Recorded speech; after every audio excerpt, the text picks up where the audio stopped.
Itu tadi pertanyaannya, apakah ada unsur pidana dari pernyataan Roy Suryo dan kawan-kawannya? Bersama kami akan membahas dengan sejumlah narasumber. Sudah hadir Pak Zefrin Boy Kanu selaku Ketua Umum Peradi.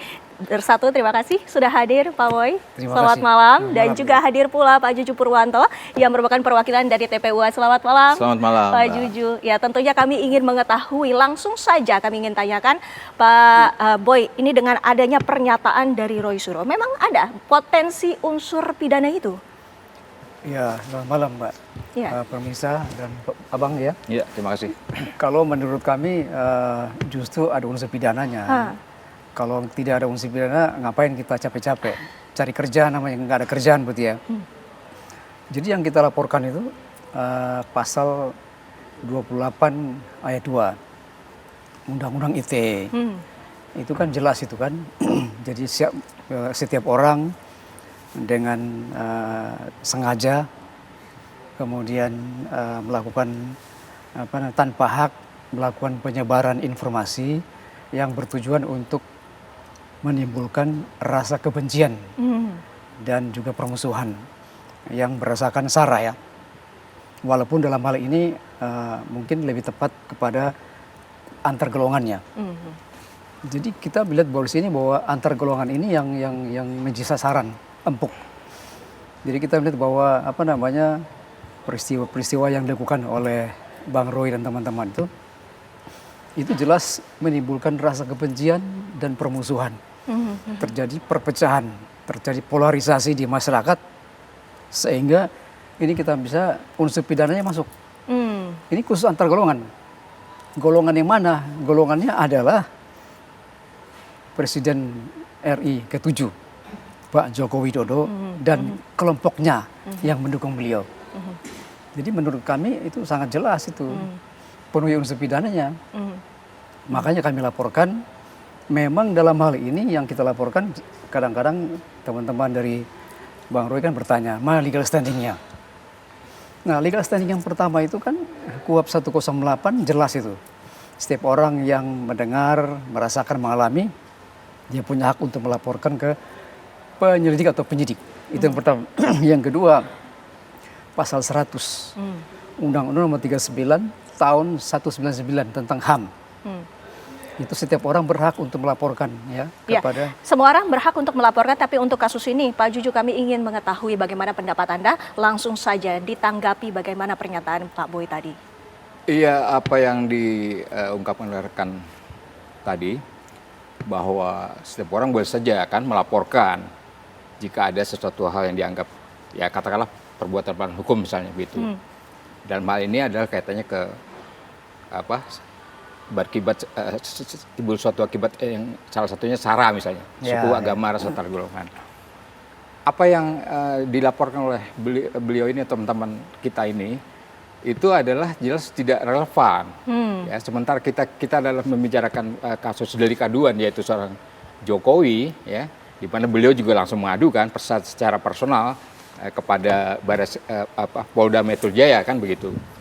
Nah, bahwa teman-teman ini argumentasikan pasal 28 tadi ayat 1 ayat 2 ya. Seperti itu, kita tidak pernah melihat ya misalnya akibat hukum daripada suatu laporan itu, apakah terjadi kegaduhan, terjadi permusuhan di masyarakat, ya suatu akibat konkretnya seperti apa tidak pernah ada. Kalaupun ada mungkin di ITE ya, transaksi elektronik misal seperti itu. Kita melihat memang ya biasalah ya, pro dan kontra. Tapi kegaduhan masyarakat pada jadi bakar-bakaran, berantem atau permusuhan atau segala macam itu tidak ada. Kekisruhan itu tidak pernah terjadi. Jadi tidak relevan. Hasutan tersebut. Hasutan itu tidak relevan. Tidak relevan, benar Pak Boy? Ya itu kan boleh aja, itu dari pihak Bang Roy. Tapi kalau pihak kami itu sangat relevan. Sangat relevan. Sangat relevan karena terjadi polarisasi di kalangan masyarakat. Ada unsur kebencian, ada unsur permusuhan. Walaupun itu di medsos ya, tetapi kalau tidak dicegat, ini kan berbahaya. Itu sebenarnya kita perlu laporkan pada pihak-pihak tertentu supaya hentikan semua narasi-narasi ini. Contohnya seperti apa?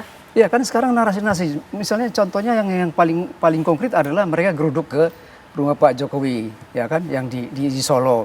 Itu kan karena ada narasi-narasi unsur kebencian, permusuhan kepada Jokowi. Bahkan ada yang berteriak, tangkap Jokowi, adili Jokowi. Itu kan merupakan sasaran yang tepat bagi mereka sehingga mereka melakukan hal seperti itu. Berarti kalau ada, tidak ada apa namanya unsur permusuhan, ngapain mereka ribut-ribut di sana? berarti ada Bang ternyata. Ya, itu hal-hal yang ada kaitannya dengan unsur menyampaikan pendapat di muka umum seperti itu. Bahwa ada mungkin teriakan-teriakan, ya, tidak dalam pengertian makan-makanan dan tidak terjadi keributan atau permusuhan apapun. Sebetulnya tidak ada apa-apa itu. Itu hanya upaya menyampaikan pendapat di muka umum seperti itu. Dan sekali lagi tadi saya ungkapkan bahwa tidak terjadi kekisruhan atau keributan secara fisik ya. Nah, seperti dimaksud dengan pasal 228 tadi ya, ayat 2 seperti itu. Tidak ada. Ya, itu. memang tidak ada. Ya. Dalam pengertian begini, menimbulkan permusuhan. Permusuhan itu dan kebencian itu kan ternyata itu nyata sekali. Maka anak kecil aja tahu kok, wah Jokowi itu pakai ijazah palsu. Ya. Padahal tidak ada bukti satu pun yang menyatakan bahwa ijazahnya beliau itu adalah palsu. Bicara bukti, kalau Iya. bicara bukti saya adalah salah satu pengacara yang menggugat ijazah Jokowi semenjak sudah tiga kali dari semenjak tahun 2022-23 seperti itu. Di Jakarta, Pengadilan Negeri Jakarta Pusat 2 kali, di Pengadilan Solo, Kota Solo, Surakarta itu pidana. Yeah. 1 kali yang kasusnya Bambang Tri dan Gus Nur, kasus seperti itu. Dan akhirnya dipenjara seperti itu. Jadi dalam 3 kali persidangan itu seorang Joko Widodo yang katanya punya ijazah asli tidak pernah mau dan tidak ada itikat baik goodwill untuk menunjukkan di dalam pembuktian di pengadilan itu tidak pernah sekalipun sampai saat ini. Ada juga yang kemarin di Solo di rumah Jokowi ditunjukkan kepada wartawan, ya itu sekilas dan kemudian dicabut kembali dan beliau mengatakan tidak boleh dipoto ya, seperti itu. Itu kan hal yang tidak transparan. Ya, dan beliau tidak ada niat baik tentang menunjukkan sampai detik ini. Dan yang di Polda Metro Jaya itu 2 hari ditarik kembali, Mbak. Padahal itu merupakan menurut ketentuan kitab Undang-Undang Hukum Acara Pidana, suatu alat bukti itu kan harusnya disita, dijadikan alat bukti sampai clear kasus itu sampai pengadilan mungkin. Seperti itu. Nih 2 hari udah ditarik lagi. Artinya Bapak juga masih penasaran, yang dimaksud itu identik ataupun otentik di Iya, dalam betul. ijazah. Nah, kami akan bahas kembali Betul Bapak-Bapak. sekali. Pemirsa, kami harus jeda sejenak. Itu yang lapor-lapor ini, yang lapor ini aneh gitu loh. Karena itu adalah tidak ada kaitan hukumnya, tidak ada hubungan darah dia dengan Joko Widodo. Ya gitu. Jadi aneh kalau mereka kemudian merasa ikut menjadi yang harus melaporkan, gitu terhina-hinanya, serendah-rendahnya itu nggak ada. Dan juga lucunya mereka mendalilkan beberapa pasal ya, terutama 160 yang itu sifatnya adalah penghasutan. Dan mungkin mereka tidak mengerti atau lupa, jadi harus belajar dulu bahwa pasal penghasutan itu 160 itu sudah ada putusan MK yang buat itu adalah menjadi delik material, bukan lagi delik formil. Jadi harus ada korban yang dihasut dan yang dihasut itu membuat kerusuhan atau membuat keonaran secara nyata. Ya, itu tadi kita sama-sama telah mendengarkan pernyataan dari Roy Suryo. Langsung saja kami ingin mendapat tanggapannya dari Bang Boy sendiri.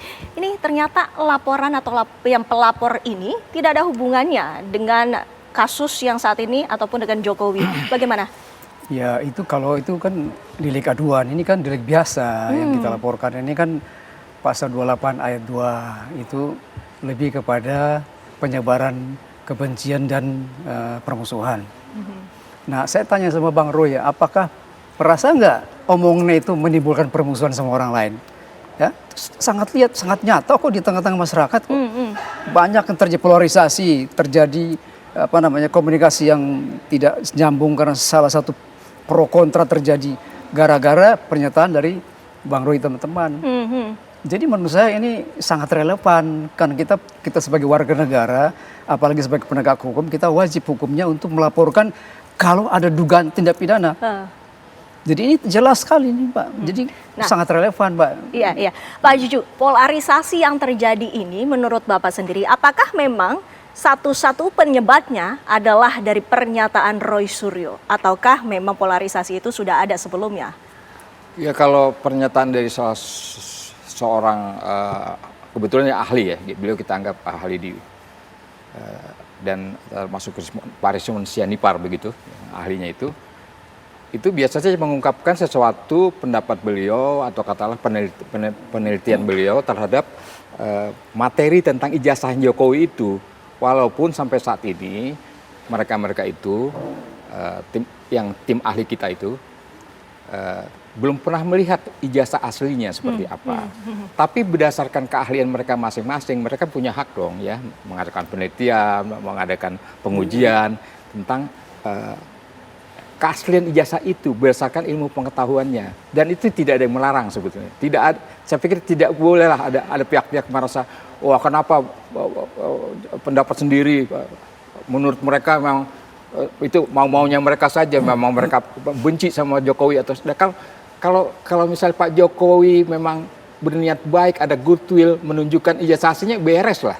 Jadi semenjak 3 tahun lalu Mbak, itu nggak pernah ditunjukkan ijazah itu. Ya tentu akan terus terjadi yang tadi katanya keributan itu di masyarakat kan gitu. Nah, seperti itu Mbak. Pak Boy, tapi sampai dengan saat ini tetap berkeyakinan bahwa memang ada unsur pidana yang mengancam Roy Suryo dan kawan-kawan. Sudah jelas itu pasti, karena ini jangan lupa penyelidik atau penyidik itu dia punya keterangan bukti-bukti sudah lengkap semuanya.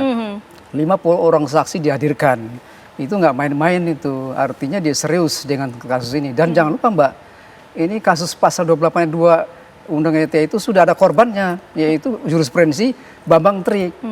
Makanya kita yakin dengan jurisprudensi ini pasti berjalan. Karena jelas itu kok, permusuhannya jelas itu kok. Di mana-mana terjadi polarisasi di mana-mana, walaupun dibantah oleh Bang Roy teman-teman.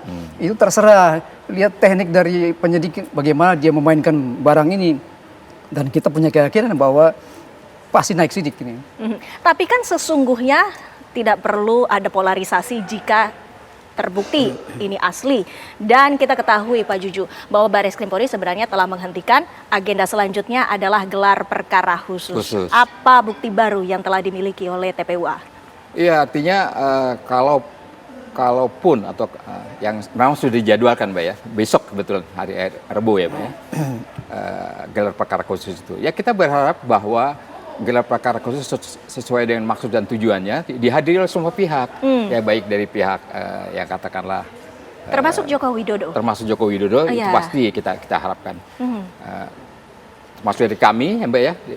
Sekarang Kapolri Bapak Listio Sigit sudah katakanlah membuka pintu agar silakan dihadiri oleh para pendampingnya yaitu tim ahlinya silakan ya. Kemudian tim akademisinya silakan dari tim kami Mbak ya, seperti itu. Jadi kita akan buka, kita akan sampaikan semua bukti-bukti fakta-fakta sesuai dengan yang kita miliki semua, kekuatan kita. Iya, kita sangat berharap tadi pertanyaan Mbak ya, Joko Widodo sebagai pihak yang ya tanda kutip subjeknya gitu ya, tentang ijazah itu karena beliau yang memiliki, beliau bisa hadir dan tunjukkan saja bahwa ini kami bawa nih ijazah asli saya seperti ini. Masih ada ketidakpuasan itu ya? Iya, jadi seperti itu maka saya rasa akan clear Mbak. Ya, Pak Boy mungkin bisa menanggapi dengan adanya gelar perkara khusus yang akan dilaksanakan pada esok di Bareskrim Mabes Polri, apa saja tanggapannya? Ya kalau itu kan SOP dari penyidik Bareskrim, ya kita hormati. Tapi jangan lupa bahwa yang hari itu pelapor dan terlapor itu biasanya dalam proses gelar perkara.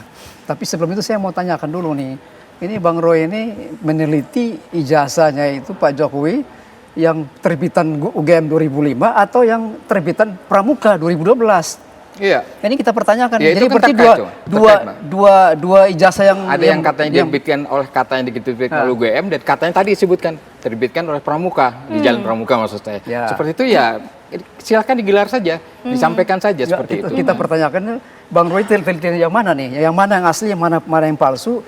Yang mana yang terbitan 2002 UGM dan mana yang terbitan Pramuka? Ini nggak jelas ini. Hal-hal yang secara teknis saja, secara teknis bahwa apapun yang akan disampaikan nanti sebagai fakta-fakta dan bukti-bukti dalam gelar perkara khusus itu, nah kita lihat nanti ya bahwa ada yang versi Jalan Pramuka, ada yang versinya UGM karena pihak UGM sendiri sampai saat ini hanya mengatakan bahwa ini asli, tapi aslinya seperti apa tidak pernah ditunjukkan.